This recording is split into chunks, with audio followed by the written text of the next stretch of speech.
Tara mga boss, mag-unbox tayo ng bagong tattoo machine na nabili ko sa Lazada. Pangalan niya Rocket.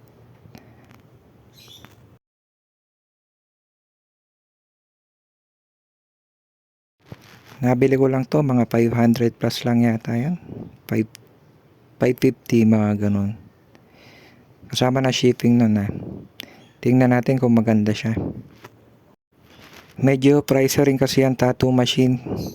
May nagre-range ng 17,000 to 7,000. Depende sa klase. Tingnan natin kung may ibubog ang pinakamurang pen type na tattoo machine. 3.5 stroke yata ang ano nito, ang palo. Hindi ko alam, nakalimutan ko na eh. Okay naman, maganda siya, mukhang magaan.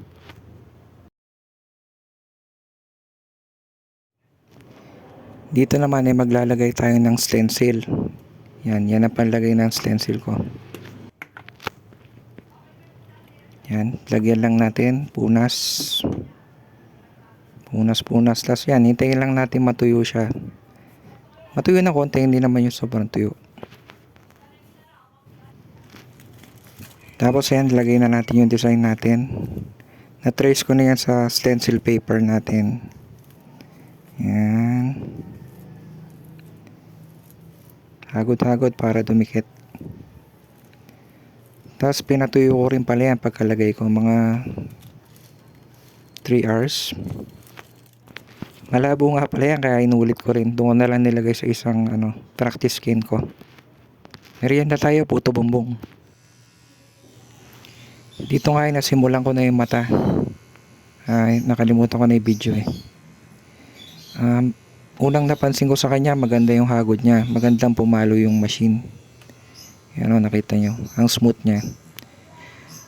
Ang ginagamit kong technique ay pendulum motion. Yan, nakita mo. Pendulum lang yung hagod ng kamay mo. Tapos pinupunasan ko rin siya ng petroleum jelly para madali matanggal yung mga ink. Tapos ang voltahe ng machine ko ay 7.5 para tamang-tama lang yung Iba mas gusto, yung mga ibang tattoo artist mas gusto mga mas mataas na voltage, mga 9. Pero syempre kanya-kanya preference yan. Yan, nasa kalahati na tayo. Kalahati ng ginagawa natin. Share ko lang yung dati kong ginawa. Yan, si Wangod at si Poseidon. Dito nga ay malapit na tayo matapos. Ilang na lang yan. Sa experience ko sa makinang to, magandang pumalo, smooth. Hindi mo akalaing 500 lang. Pero syempre hindi pa rin ako nakakagamit na ibang mamahalin, kaya hindi ko ma-rate kung maganda o mas maganda yung mas mahal syempre. Yan, tapos na. Nilagyan ko lang ng foam wash para matanggal yung ibang ink. Para mas makita kung maganda ba yung lapat ng tinta. Palagay ko okay naman, di ba?